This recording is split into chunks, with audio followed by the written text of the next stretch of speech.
Hello, everybody. Welcome to the Legacy Lounge. We are continuing our healing conversations. We are here to heal the nation. I'm saying no to arrested development.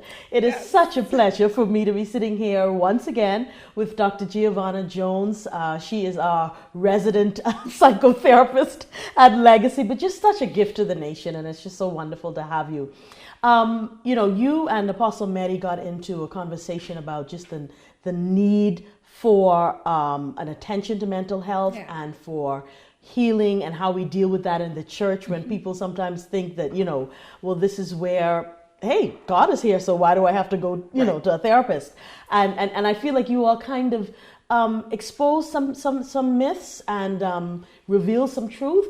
But we want to talk about something today that I don't even know if it's necessarily been coined.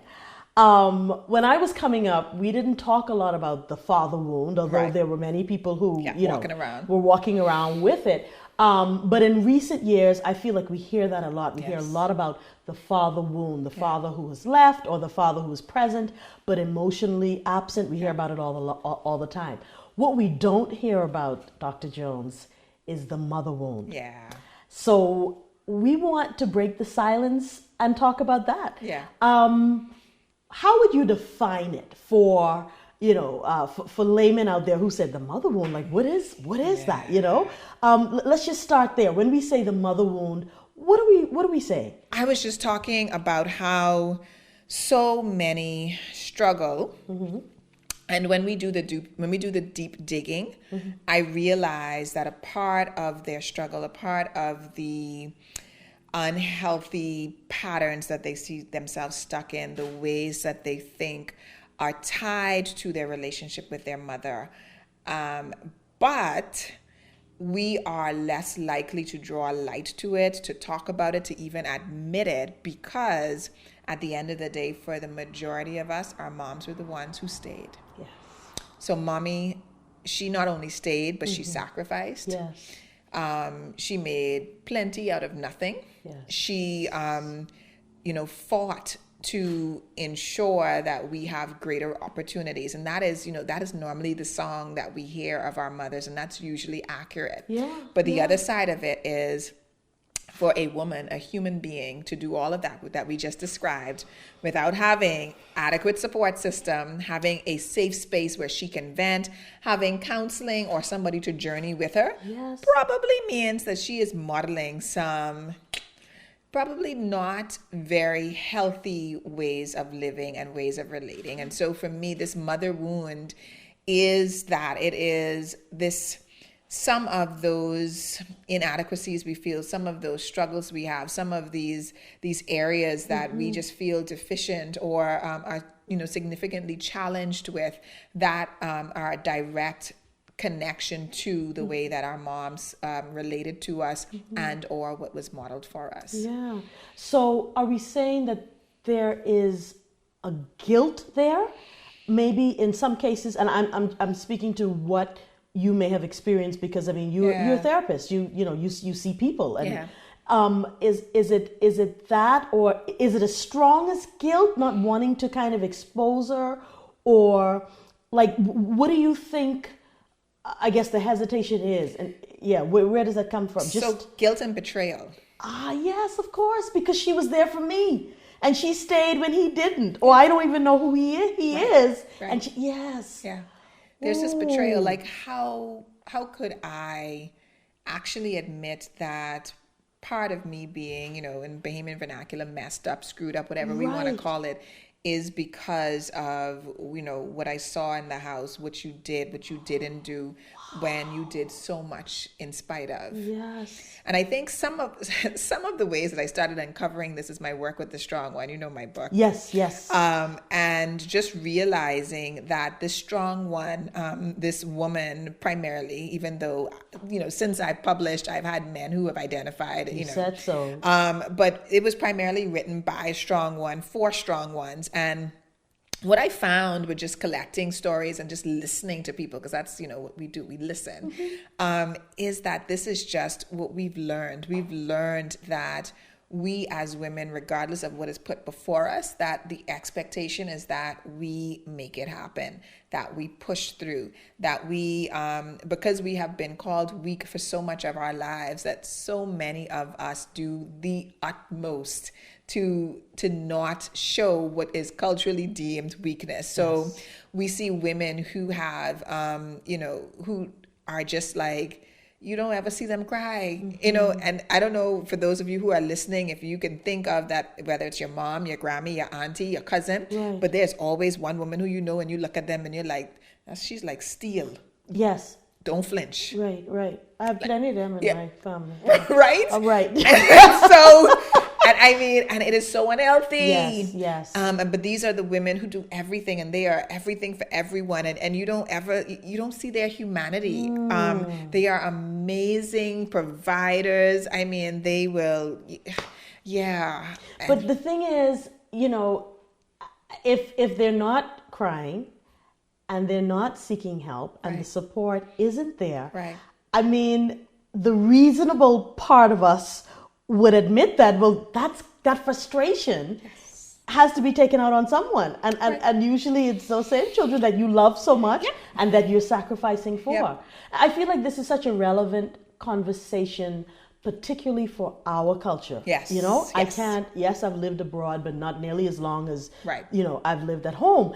And we are a matriarchal society. Absolutely. I mean, let's face it, so many, 85%, the last time I checked, of children who are born are born out of wedlock. Wow. And so the fathers are not there in the majority of these homes. And so there's the mother, and so I guess I'm curious, because that's the way my mind works, like, how do you begin, what do you say to people who feel like, I can't even admit that the pain that I feel was inflicted by this woman who raised me and loved me so much? What do you say to them? Because to the extent that they can't admit that and begin that conversation, then they are arrested in so many ways. They're stuck. Absolutely. Yeah. So what do you, as a therapist and a pastor as well, what do you say to them? So we create the spaces that are safe. Yes. Can you say that again? We create spaces that are safe. Yes. We create spaces that are safe. Safe, yes. And safe means that we withhold judgment.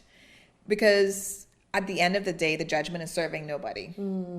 We judge ourselves. We are most times our biggest critics. I mean, that I don't know if I'm misspeaking. I have no data to support it, but I find the majority of people that I interact with, whether it is in a professional setting or personally, we hard on ourselves. Yes. I think across the board, that's true. Yeah. We're very hard on ourselves. And so me adding a layer of judgment, me being like, well, that's not helpful in any way. And so this safe space says that it is okay for you to not be okay. And it is okay for you to admit that you're not okay because of whomever or whatever. Right. And so it doesn't matter. And, at some point, and I don't know when it started, where we started being so vocal and kind of addressing and talking about these wounds that we have that are a result of absent fathers or, dads who just were emotionally not present or, whatever it is. But I think at the same time, we need to have those conversations about the women, because if not, then we will continue with this being our norm.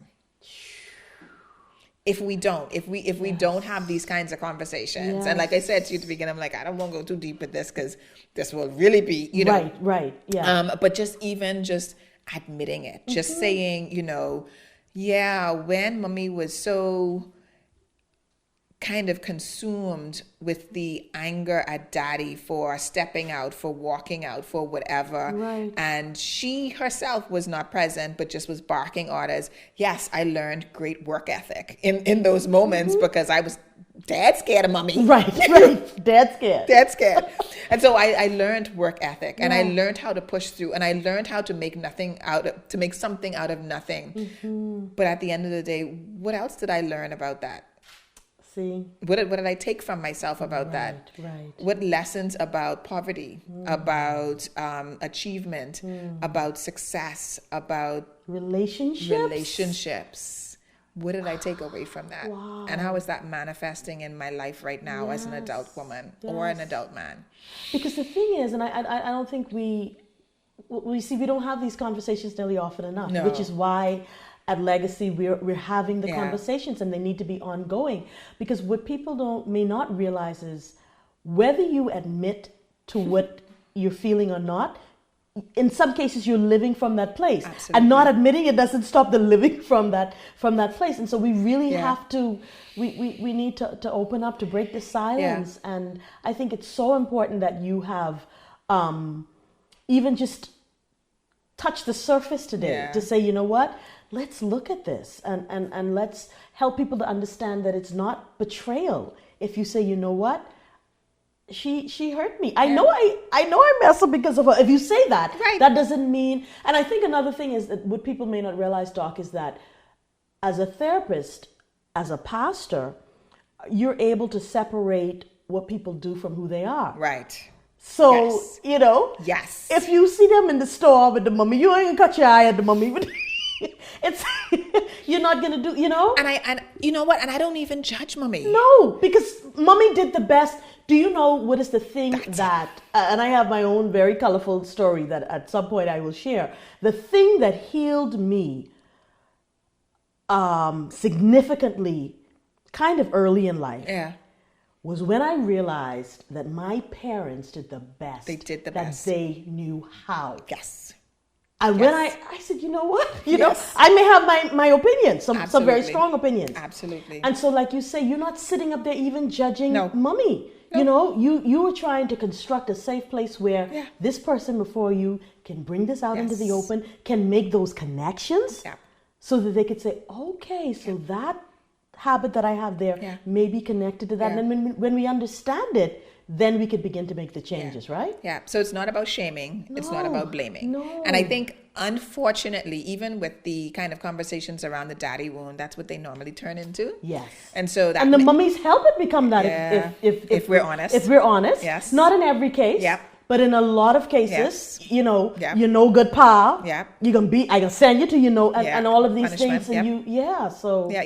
So the shaming and the blaming is what, unfortunately, when we do tend to speak up about something that just wasn't right. When we speak up, then people, and I don't know if it's that natural sense for us to rally around the victim. And so in order to rally around the victim, we then have to demonize the person who inflicted it without realizing that so many times, I love this, the collateral damage. It's not a direct spoil. It's not a direct attack. It's not malicious in intent. It is literally, you just happened to be in this person's life during a time when it was so rough, and so you got the side effects of it, and unfortunately those were key moments for you. Those were developmental years, you know, and so it is collateral damage. It was not the intent. And I don't think even for some men it's the intent. You know, and so as a therapist, that's one of the things that I do a pretty good job with. I sometimes go too far. People are like, really, Gia?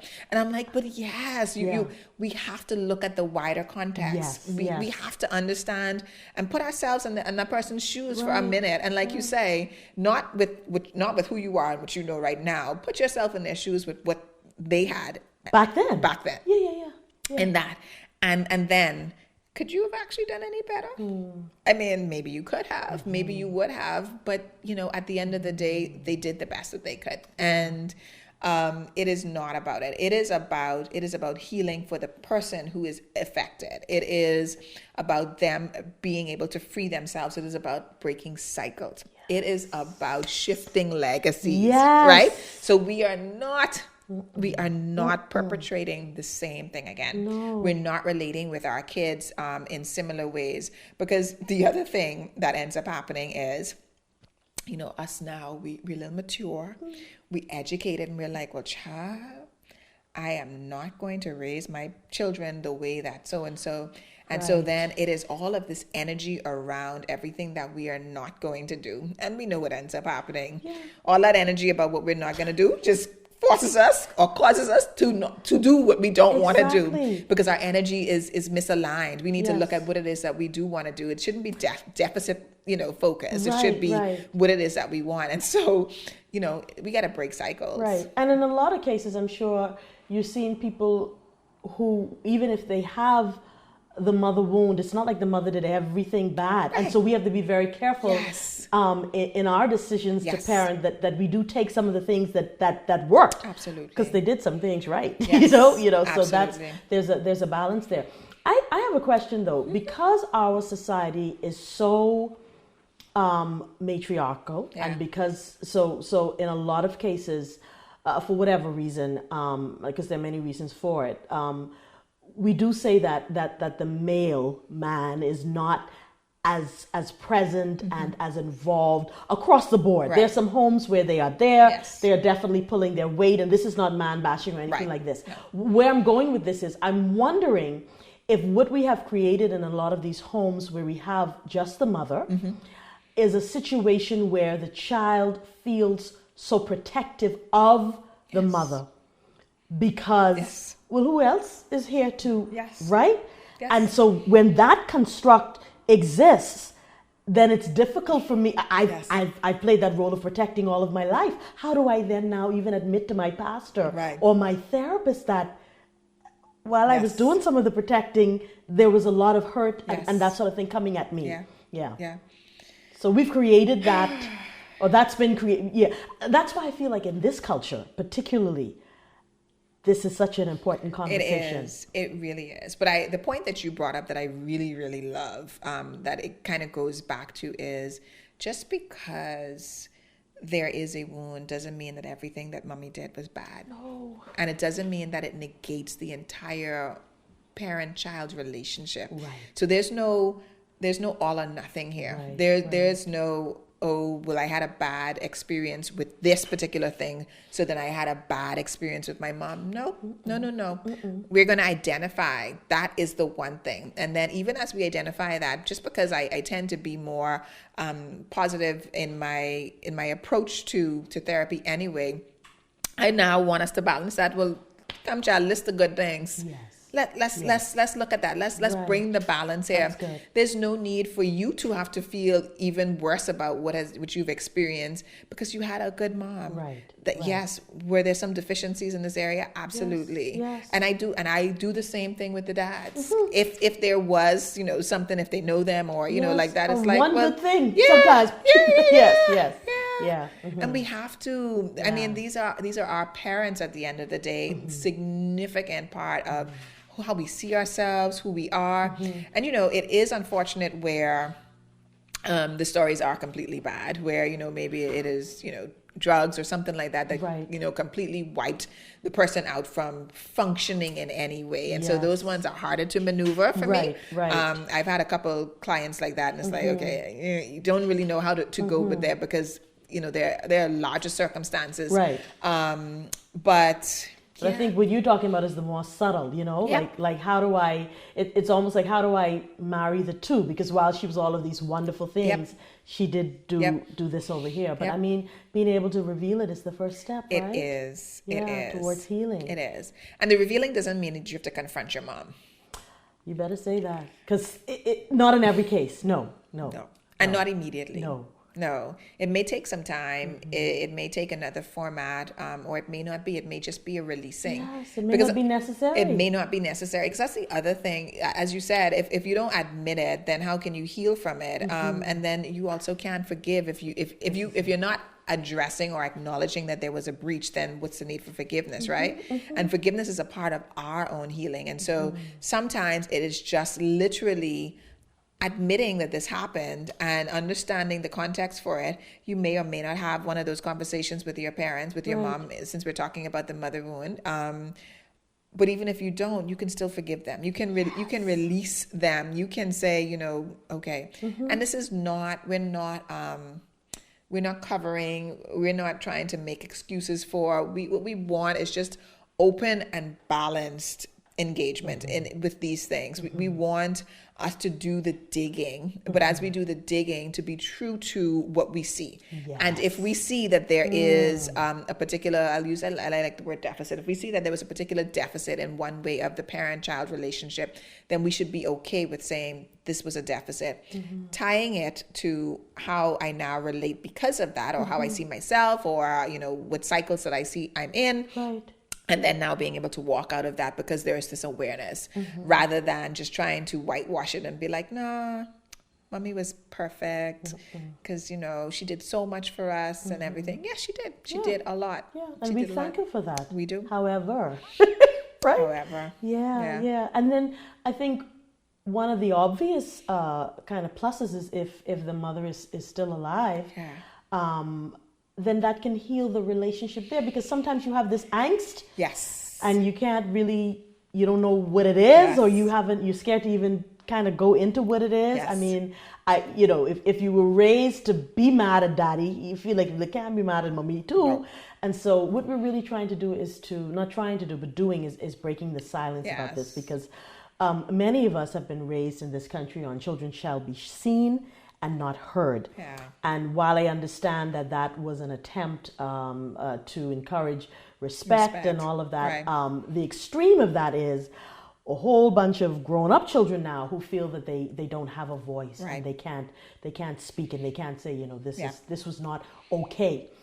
So thank you really for the work that you do, and for kind of articulating this for us.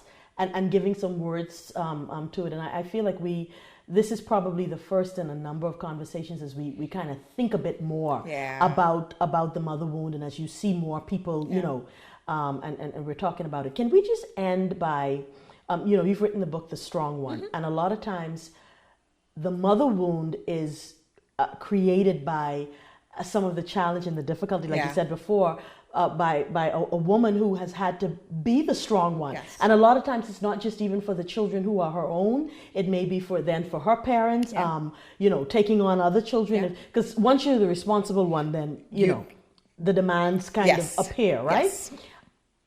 Can we just speak to the fact that it's never too late even for the mother in these families? Yes, the children may be in therapy, but not too late even for her to talk, to get support. Can we just speak to that a bit?